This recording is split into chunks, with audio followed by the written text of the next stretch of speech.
hope you enjoyed those 3 episodes of The Keys of Marinus, and there are, of course, more to come. Now, somebody who even today has a secret wish that he could have directed some of those futuristic Doctor Who stories is Waris Hussein, the very first director of Doctor Who, and he's here with us again. Waris, you, of course, did all the histories, didn't you, the historical ones? Well, they were set in the past. They weren't exactly historical, because the very first one was, in fact, set in the Stone Age. So everyone ran around in furs and grunted a lot to each other. And while you were directing all these people grunting, did you ever think the day would come 27 years on when you'd be standing in a studio and doing a Doctor Who special? Absolutely not. I think that when we first started on that show and I got the scripts, my heart sank and I thought, well, we better get on with this.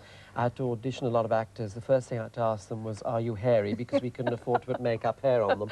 And, you know, the sooner we got it over, the better it was. But in fact, to be serious for a little while, there was something about it. We knew we had something, because we had wonderful Doctor Who in William Hartnell, and this other cast, you know, Carol Ann Ford, William Russell, and Jackie Hill. And in some ways, we knew we had something, but we didn't know where it was going, really. Well, we've got a couple of those people joining us over the weekend, or who have joined us over the weekend, but you have got something very special with you today, which is an original script from the Marco Polo series. Yes. And that's one of the series that got lost over time, isn't it? Yes, I'm here to my disappointment that of all the episodes that have been saved, this is the one that's disappeared. So I just thought people would be interested to know this is a camera script from the original first episode of the third story, which was Marco Polo. Because in those days, you see, we used to take one in the past, one in the present or future, and then back in the past. And it was also meant to educate the viewers, so that the kids watching would suddenly find out who Marco Polo was. So this was a 7-part adventure that took them across the Gobi Desert through all sorts of terrible things like bandits and sandstorms, and all sorts of vicious things happened, but in fact, all in Studio D Lime Grove, which is a very tiny space. I was going to say, in a tiny, tiny space, so you had sort of 4 sets in one small studio. More than 4 sometimes. Very, very ancient equipment, very few facilities, and I think, therefore, even more interesting for the fact that that show carried itself through and right through to now. But the one thing that you always wanted to do was the dialects and the futuristic things. Why? Well, because they became the most famous of them all, and I wasn't a part of it, you see. I mean, you know, it's rather like you sort of start something off and then somebody else gets the credit. But I mean, no, I'm very happy for those people who did create it, especially Ray Cusick, who designed them. But I was kind of envious of the second director who had that privilege. And of all the adventures that you yourself directed, what was your favourite? What, my favourite episode, or favourite sort of series of characters? And series of characters. Well, in the first lot, of course, you see, we got all these people grunting and groaning and being in furs. They were actually fighting over fire, which actually preceded a movie called Quest for Fire, which I think was not bad for its time. So that was... But my favourite one was a little monkey man. He had a monkey on his back, and he was supposed to be this weird character. The only problem was that the monkey kept going to the lavatory on his clothes. And if you've ever had a monkey go on you, the smell is awful. Oh, charming. Right, well, Waris, we'll leave you there and back to Jon. Well, from the first director of Doctor Who to the latest Doctor himself, it's hello again to Sylvester McCoy. Hello.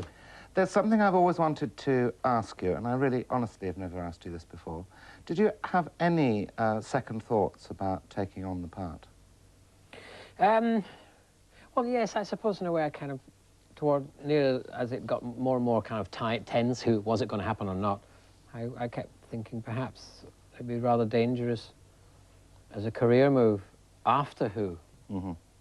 But then I thought about Peter Davidson, and I think Colin, and also Patrick Troughton, and they've all kind of carried on working, Jon Pertwee.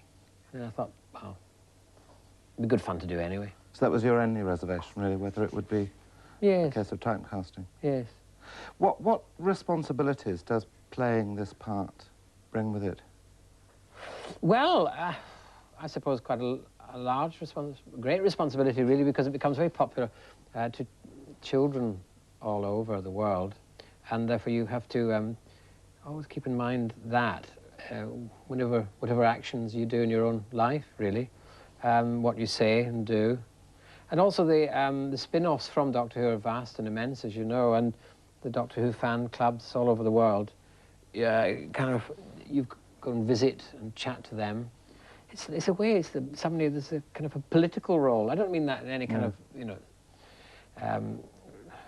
parliamentary sense, but you have to kind of behave in a way like a politician. That's very odd. Did playing the part affect your family or your children and your wife? And... Well, yes and no. I mean, we've fought very hard to try and make sure that it didn't.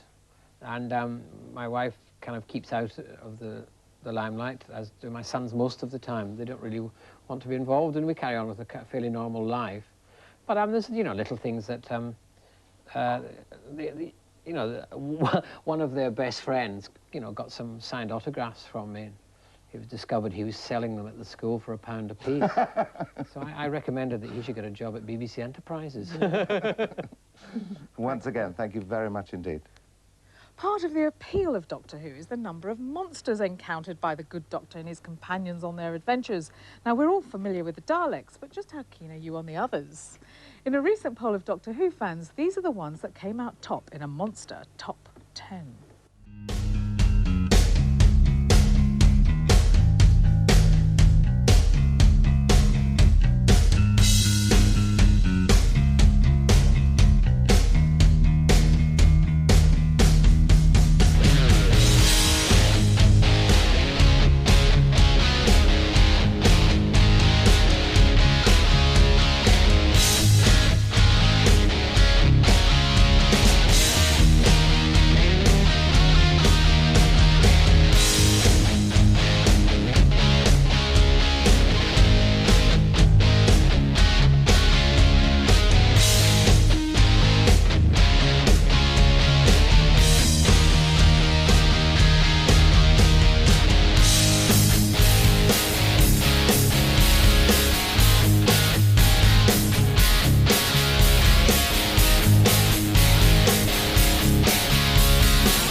People of Earth, it is useless to resist. Hang on, stand there. You've got to behave yourself for a minute. If you stop being so cross for a moment, we'd like to find out a bit more about you. Very well. Right, keep your distance. First of all, why were you so frightening to all the children of Earth? I think it was probably because we wished to completely cybernetize the entire human race. Make us all into Cybermen. That is correct. Oh, it's all coming back to me now. What sort of things did you do? We would hide in the sewers. We would attack people and throw them through walls. Things like that. How were you vulnerable, though? Unfortunately, we are vulnerable to gold. Gold introduced to the chest unit will impair our breathing, and so we will suffocate. Ah, so that anyone got any gold? Stay there a minute. Now, I know Mary Whitehouse complained about all the violence on kids' TV because of the Cybermen. Questions were raised in Parliament and things like that, but the Doctor Who audience is shot up, so you did your job. Sharma, over to you. Yeah, just what we need. Now, after the Daleks, the popularity of Doctor Who waned rather dramatically. As the audience dropped, Gerry Davis, the new script editor, set about devising a new foe to challenge Doctor Who. They decided the new monsters needed a new realism to be more plausible in a scientific sense, so they called in a consultant scientist, and that was how they came up with the Cybermen. Biggest challenge was coming in after it had been running for 3 years with an enormous number of stories that had gone out and not going back over ground that had already been covered. It was a big challenge. So we discussed it and decided that what we really wanted was another monster. And by that time, we recruited a very clever man called Kit Pedler, Dr. Kit Pedler. And I brought him in as somebody who was versed in most aspects of science to really give a little more reality than we've been getting. It was very useful having him around, and we became friends, and we found we could work together. And the first fruit of it was, in fact, the Cybermen.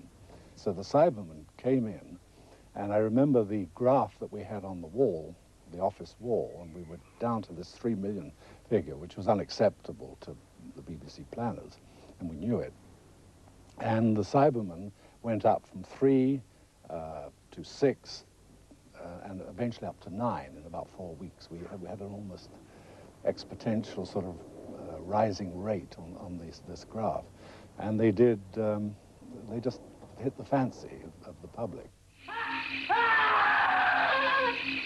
They saw their worst dreams coming, their nightmares coming true in these Cybermen, and they wanted to see them beaten.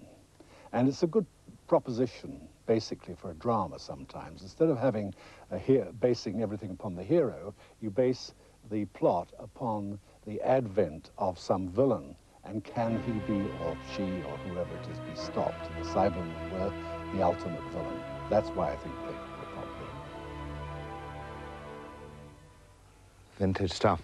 Stay tuned for the remaining 3 episodes of The Keys of Marinus. Now, Ian and Barbara have found the micro-key and have escaped from the perils of the screaming jungle. But now cold, frost and snow have trapped them, and they seem doomed. Join us after the break for the Snows of Terror.